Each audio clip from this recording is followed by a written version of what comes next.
नमस्कार किसान भाइयों, मैं हूं राकेश मौर्य और आप देख रहे हैं किसान सेवा चैनल।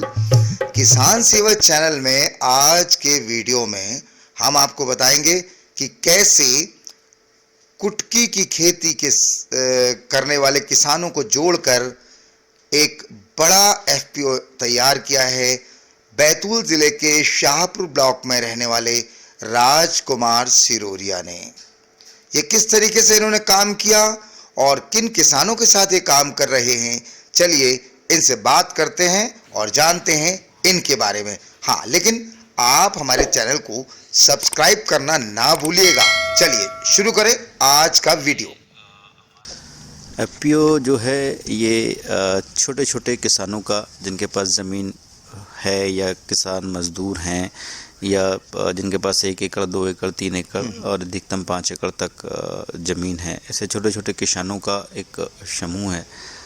ये हमारा जो एफपीओ है वो लगभग 28 ग्रामों में कार्यरत है। इन सभी 28 गाँवों में छोटे छोटे किसान समूह बने हुए हैं। उन किसान समूहों के माध्यम से हम लोग इसे संचालित करते हैं। इसमें उन किसानों की जो भी आवश्यकता होती है उसे पूरा करने का प्रयास करते हैं। आवश्यकता मतलब खाद बीज दवाइयाँ, और जब उनका कोई मटेरियल उत्पादित हो जाता है तो उसे हम अच्छे बाज़ार तक पहुंचाने का प्रयास करते हैं, जिससे कि उन्हें अच्छा उचित दाम मिल सके।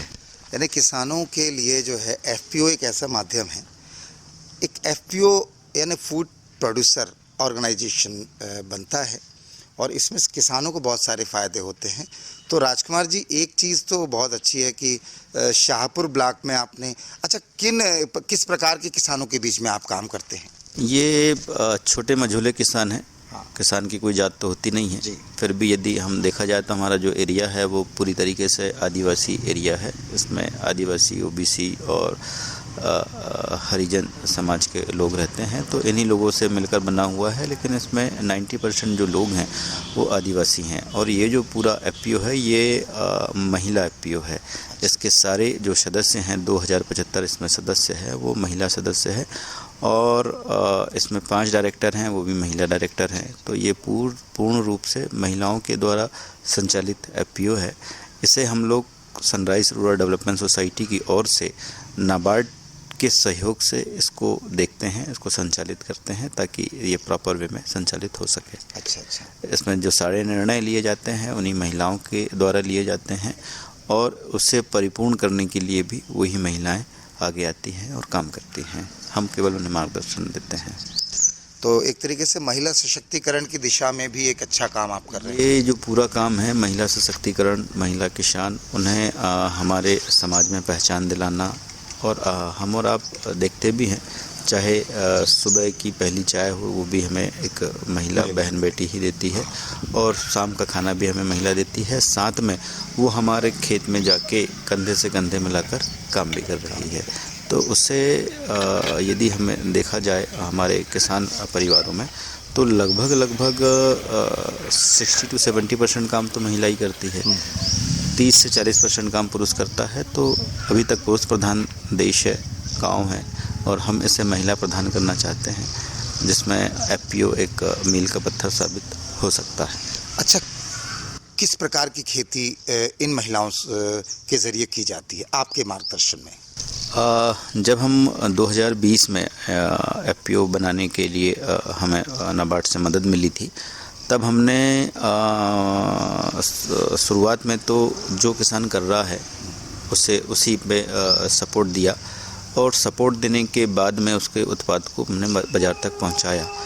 फिर जब हमारी पैठ वहां पर अच्छे से हो गई, फिर हमने जो कोदो कुटकी हमारे यहाँ की मुख्य फसल हुआ करती थी एक ज़माने में, वो मुख्य फसल की और फिर से किसानों को जोड़ने का प्रयास कर रहे हैं, जिसमें हमारे जो वर्तमान में 850 महिला किसान हैं, इन किसानों ने आधा एकड़, 1 एकड़, 2 एकड़ में कुटकी, कोदो, समार, रागी, ज्वार, बाजरा इत्यादि फसल लगाई हुई है, जिसका प्रोक्योरमेंट अभी वर्तमान में चल रहा है।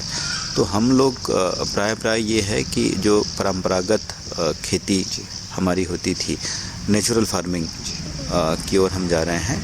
और हम धीरे धीरे करके इन सारी दीदियों को नेचुरल फार्मिंग की ओर लेके जाएंगे और इन्हें अच्छे बाज़ार मिलेगा, इसके लिए हम काम कर रहे हैं। अच्छा, कोदो, कुटकी, रागी और ज्वार बाजरा है ना। तो अच्छा, एक और चीज़ है कि समय के साथ साथ ये चीज़ें ख़त्म होती जा रही थी जी। तो इसको वर्ष 2023 जो बीता हुआ वर्ष, उसमें इंटरनेशनल ईयर ऑफ मिलेट्स इसको घोषित किया गया, श्री अन्न की इसका नाम दिया गया। तो कितना परिवर्तन पाते हैं, क्या बाज़ार में डिमांड है और क्या लोगों में जागरूकता है? देखो, एक तो जो चीज़ें हमारे बाज़ार से चली गई थी या हमारे दिमाग से या हमारे खेत से चली गई थी, उससे वापस लेके आने में माननीय प्रधानमंत्री जी का एक बड़ा योगदान है। उनका एक लंबा, एक बहुत दूरदृष्टि वाला विज़न है। हमारे स्वास्थ्य पर जो हमारे कोदो कुटकी हैं, ये पॉजिटिव अनाज में गिने जाते हैं और गेहूँ चावल ये है नेगेटिव अनाज में गिने जाते हैं। यदि हमें पॉजिटिव रहना है तो पॉजिटिव चीज़ खानी पड़ेगी, पॉजिटिव चीज़ सोचनी पड़ेगी। उसी प्रकार से मोदी जी के विज़न पॉजिटिव रहा है इन सारे अनाजों को लेके, तो हमें इसकी ब्रांडिंग और मार्केटिंग का जो एक बहुत बड़ा पार्ट हो सकता था, वो पार्ट मोदी जी ने ख़त्म किया है और वर्तमान में भी वो हर मंच से इसका नाम ले रहे हैं श्री अन्न का। तो इससे निश्चित ही हमें बहुत फ़ायदा हुआ है और जो देश में विदेश में जो बड़े बड़े लोग थे वो इसे प्रॉपर वे में खा रहे हैं। और अब वर्तमान में जो गरीबों का भोजन हुआ करता था, कोदो कुटकी सांवर रागी मडगी, वो अब बड़े लोगों के थाली का भोजन हो गया है। तो ये कहीं ना कहीं इसका फ़ायदा हमें हुआ। आपको बहुत सारे अवार्ड भी मिले हैं, थोड़ा सा उसके बारे में बताइए। एक तो कृषि विज्ञान केंद्र के द्वारा अवार्ड मिला है हमारे एफपीसी को, नाबार्ड के द्वारा स्टेट लेवल का पुरस्कार हमें मिला हुआ है और भास्कर के द्वारा भी मध्य प्रदेश में स्टेट लेवल का एक पुरस्कार मिला हुआ है। तो ये पुरस्कार मुझे नहीं मिला है, ये पुरस्कार सतपुड़ांचल को या सनराइज़ को उसकी मेहनत के लिए मिला है। मैं तो एक छोटा सा कार्यकर्ता हूँ उसका। नहीं, लेकिन आपने मोटिवेशन जो दिया ग्रामीण महिलाओं को, तभी तो ये बात आगे बढ़ी। मोटिवेशन तो दिया है, लेकिन यदि वो नहीं करते तो मोटिवेशन किस काम का? उन्होंने किया है तो मोटिवेशन। लेकिन एक चीज़ है राजकुमार जी कि मोटिवेशन के साथ आपने उनके लिए एक बाज़ार की तरफ भी कदम बढ़ाया है। मेन जो व्यक्ति किसी भी प्रोडक्ट को बेचने के लिए मार्केटिंग की बहुत आवश्यकता होती है। देखिए, जो किसान उत्पादक संगठन का जो वर्क है वो इसीलिए इसको ध्यान में रखते हुए किया गया है कि किसान और बाज़ार ये दोनों अलग अलग है और विपरीत दिशा की चीज़ है। यदि किसान बाज़ार ढूंढ लेता तो फिर उससे किसी तीसरे की आवश्यकता नहीं होती। तो सरकार ने जब देखा कि किसान बाज़ार नहीं ढूंढ पा रही है, तो उसने स्वयं सहायता समूह के माध्यम से प्रयास किया, उसमें भी उतने हद तक पास नहीं हो पाया। फिर उन्होंने छोटे छोटे किसानों के लिए एक कंपनी का निर्माण करवाया, उसमें सीओ, अकाउंटेंट आदि की व्यवस्था करवाई कि ये लोग बाज़ार में जाएंगे और बाज़ार से आप लोगों के लिए मार्केट ढूंढेंगे। तो वैसे ही हमने किया हुआ है कि पूरा जो हमारा अनाज उत्पादन होता है, एक तो मक्का गेहूं का ऑटोमेटिक बाज़ार है, उसमें कोई बहुत बड़ा इशू नहीं है, लेकिन कोदो कुटकी बाज़ार से भी विलुप्त था और खेतों से भी विलुप्त था। तो इसके लिए अभी हम इंडियन एक्सपो नेशनल कॉन्फ्रेंस जो मोदी जी ने कराई है और इंडिया में जितने भी इसके प्रोग्राम्स होते हैं, उन सारे प्रोग्राम से हमें बुलावा आता है और हम जाते हैं, अपनी बात रखते हैं और बड़ी बड़ी जगह से इसके ऑर्डर्स और बाकी की चीज़ें भी धीरे धीरे प्लेस हो रही है। तो आने वाले 1 से 2 सालों में हम इसका एक बहुत बड़ा बाज़ार हमारे यहाँ पर होगा और उससे भी ज़्यादा हमारे उत्पादक होंगे, ऐसा मेरा मानना है। अच्छा, दूसरे देशों में भी आपने यात्राएं की है, वहाँ क्या आपका अनुभव रहा, क्या सीखा है आपने?